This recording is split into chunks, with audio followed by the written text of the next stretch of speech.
Hello everyone, आपका स्वागत है मेरे चैनल योर फुजोशी में। आप लोग कैसे हैं? आई होप कि आप लोग ठीक होंगे।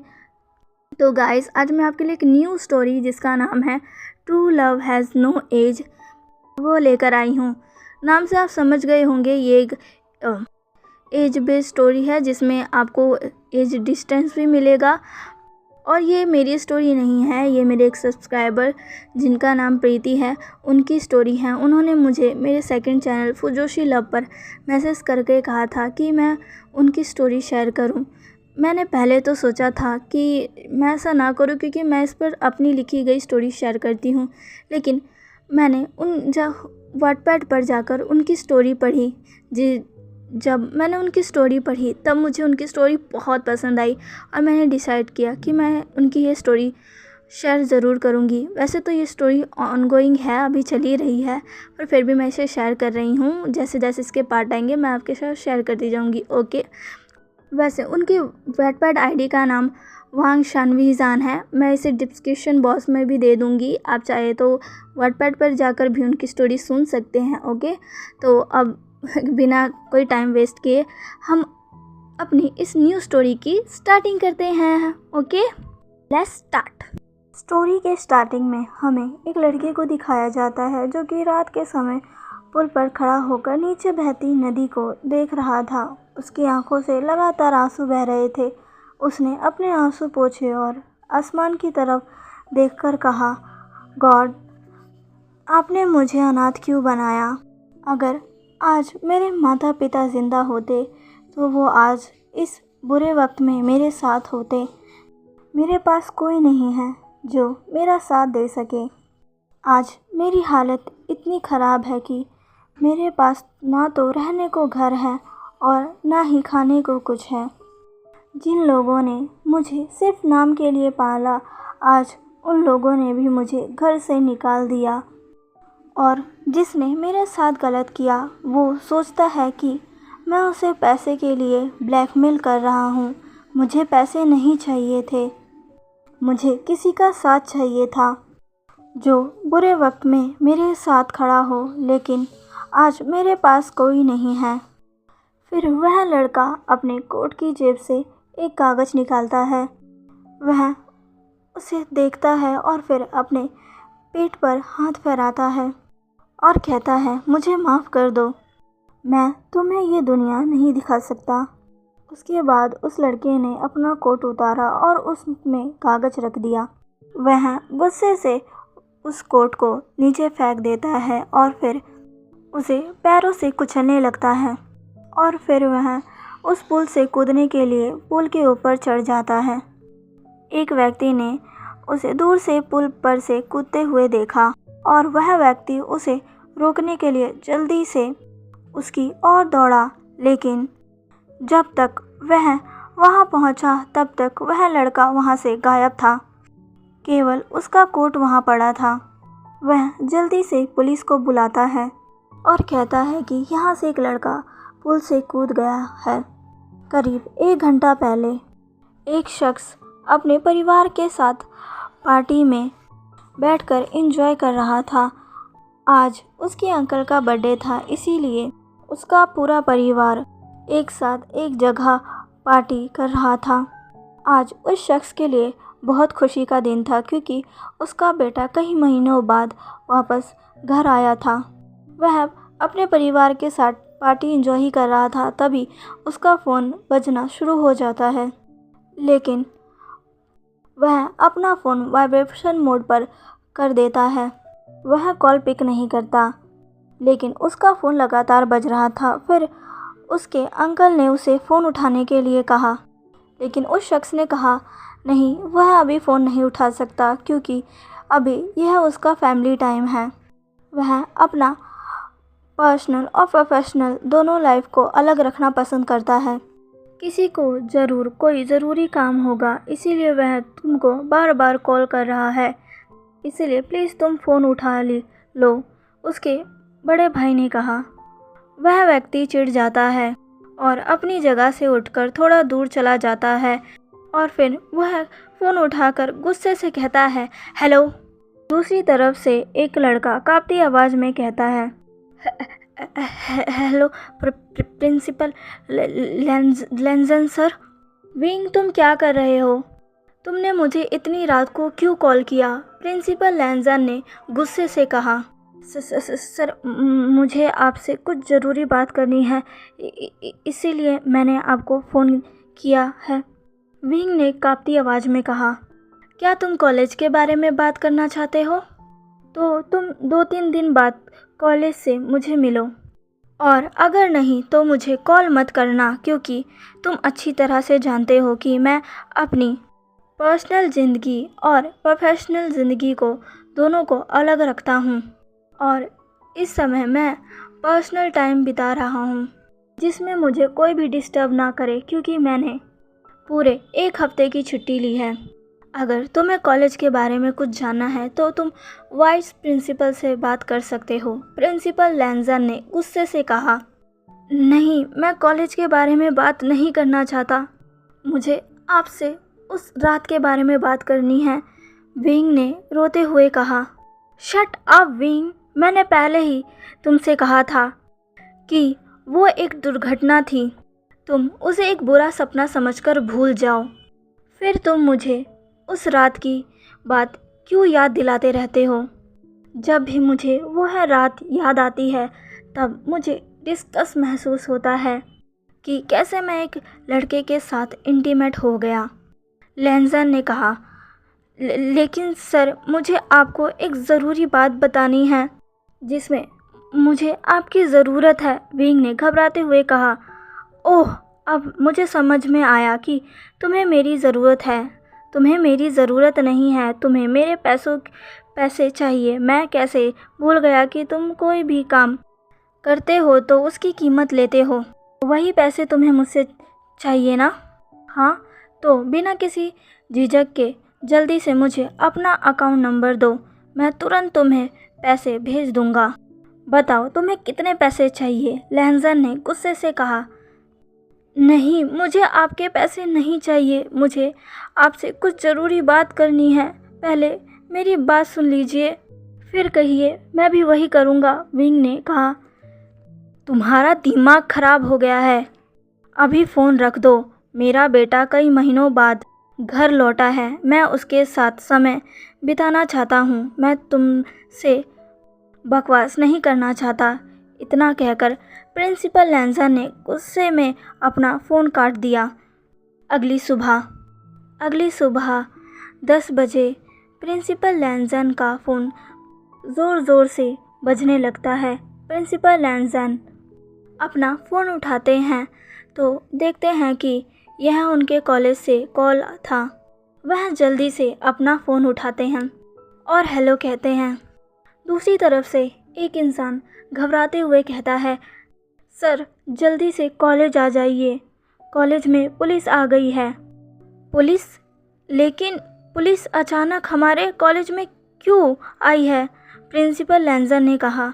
सर, वो हमारे कॉलेज का एक छात्र था, उसका नाम विंग था, उसने कल रात सुसाइड कर लिया, व्यक्ति ने घबराते हुए कहा।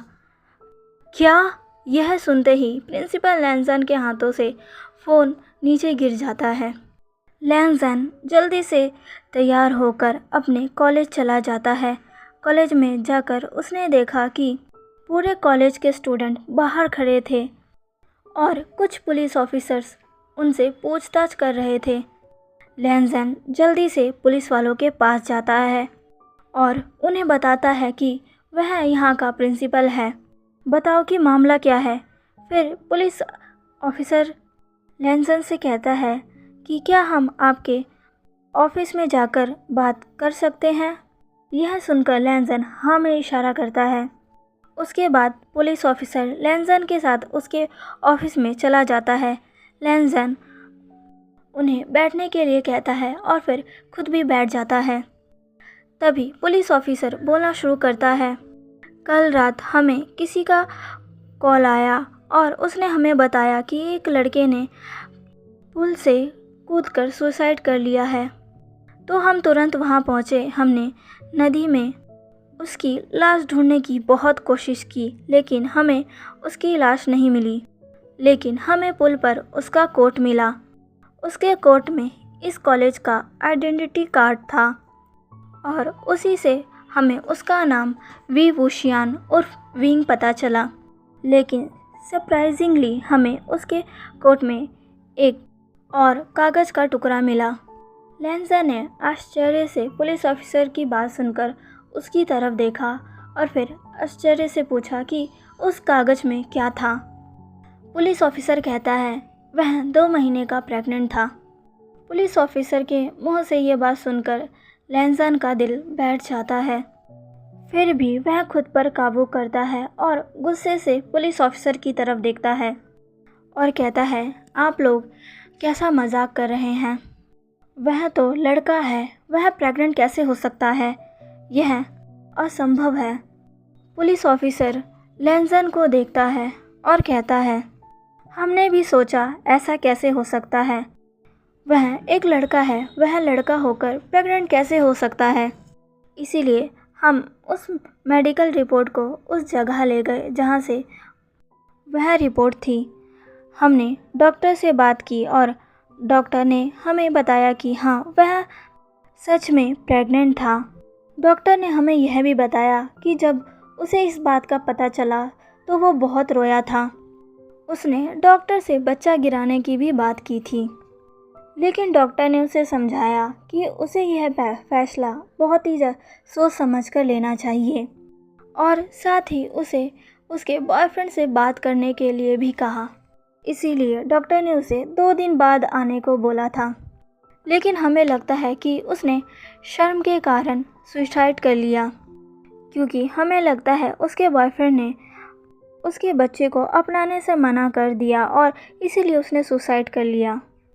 पुलिस वालों की यह बात सुनकर लैंजन एकदम ठंडा पड़ गया और उसे समझ में नहीं आया कि वह क्या करे। वह मन ही मन सोचने लगा काश मैंने विंग की पूरी बात सुन ली होती तो शायद विंग आज जिंदा होता। वह मेरी बच्चे की माँ बनने वाला था। कल मुझे बार बार वह यही बात बताने के लिए कॉल कर रहा था, लेकिन मुझे गुस्सा आ गया और मैंने उसकी एक भी बात नहीं सुनी। मुझे लगा कि उसने मुझे पैसों के लिए कॉल किया है। तो अब आप आगे क्या करना चाहते हैं? लैंजन ने पुलिस ऑफिसर से कहा। क्या आप विंग के दोस्तों को बुला सकते हैं? हमें विंग के बारे में उनसे कुछ पूछताछ करनी है। हम यह भी पूछेंगे कि विंग का बॉयफ्रेंड कौन था। पुलिस ऑफिसर ने कहा। लैंजन ने अपना सिर हाँ में हिलाया और अपने पियोन की तरफ देखा और उसे विंग के दोस्तों को बुलाकर लाने का इशारा करता है।